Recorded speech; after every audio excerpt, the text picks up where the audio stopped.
Hey everyone, what's good? It's Matt here. Let's get right to it. Today's stories are about a woman who died in Pasir Gudang due to a heart failure. We're also going to talk about the two Chinese tourists and a dive master believed to have been killed by a fish bomb, and also a tsunami warning as a 7.1 magnitude quake hits Indonesia. Now before we start, make sure you click on that subscribe button down below to keep updated on the current events and news every Tuesdays and Thursdays right here on The Final Cut.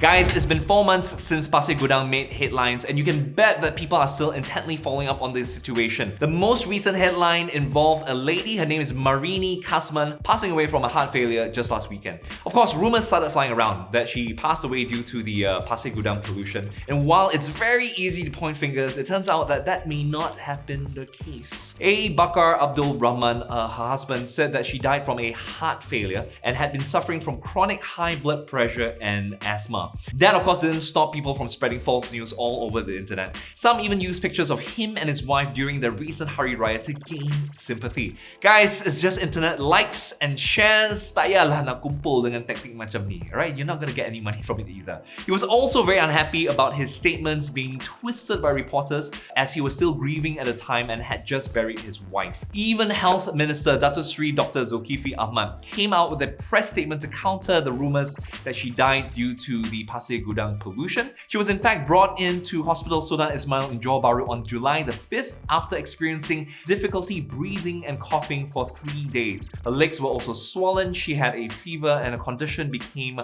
more serious as time went on, and she unfortunately, very sadly, passed away the day after from decompensated heart failure. Now listen, we're not defending the pollution issues happening in Pasir Gudang, but it's just not true that she died directly from the incident. Currently, a massive operation has been conducted to close all illegal factories in Pasir Gudang within a month. That's what Energy, Science, Technology, Environment and Climate Change Minister Yeo Bee Yin has promised. And there are also efforts to, of course, inspect and keep these chemical factories in line. State Health, Culture and Heritage Committee Chairman Muhammad Khuzan Abu Bakar has pointed out that out of 90 factories inspected by the authorities, 81 were found to have committed at least one offense under the Environment Quality Act. Not a very good number at all. Let us know what you guys think, if the health issue might have a connection to the Pasir Gudang pollution or anything about this ongoing issue, right in the comments section below.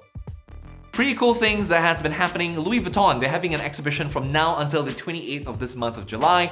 The exhibits offer a visual journey through the history of Louis Vuitton that revisits its landmark innovations in technology and design. You will also be able to see a time capsule, and most importantly, it is free of charge to go in. Another pretty cool thing, it's a huge exhibition actually. The Mona Lisa is coming to Malaysia. Of course, the event is going to be taking place at the National Art Gallery in Kuala Lumpur on July the 15th. It's not the actual painting hanging in the Louvre in Paris though. It's actually a high-definition digital reproduction of this iconic work by Leonardo da Vinci. Event is also free of charge, so you can go in for free. Both events are going to be linked in the description down below. Don't forget to check them out.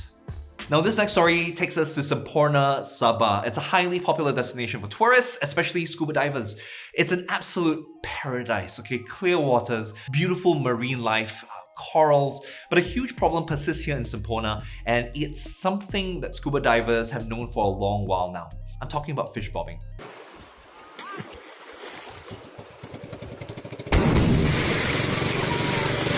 Blast fishing, dynamite fishing, or commonly known as fish bombing, is the practice of using explosives to stun or kill schools of fish. Now, to make the bomb, a fisherman first fills a glass or plastic bottle with fertilizer and attaches a fuse. He then lights it before throwing it at the school of fish. Now, devices can also use sedatives, cyanide, or even dynamite.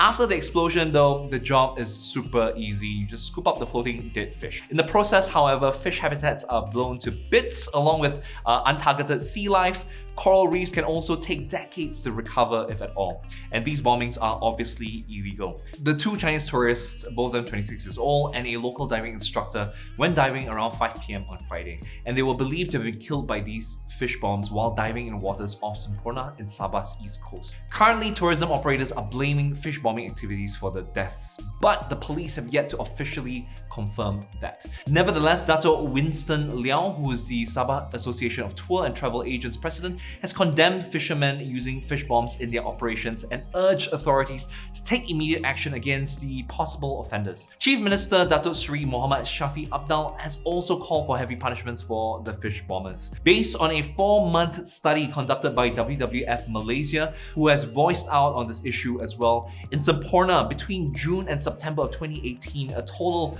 of 263 fish bombings were recorded. That's 263 too many. The next time you're off swimming or diving in the ocean during your vacation, stay far away from known fishing areas and stay safe.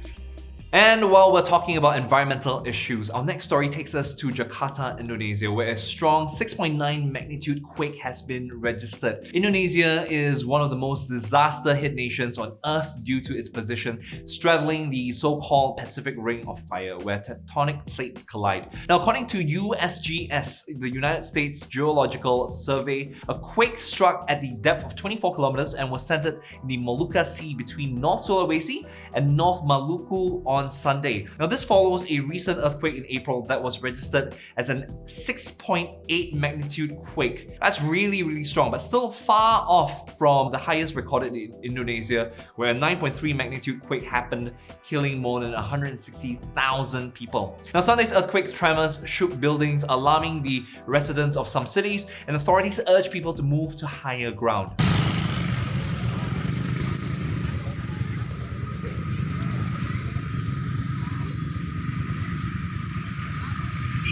Good news though, there's not been any reports of major damage or casualties from Sunday's earthquake, and a tsunami alert that was issued has now been lifted.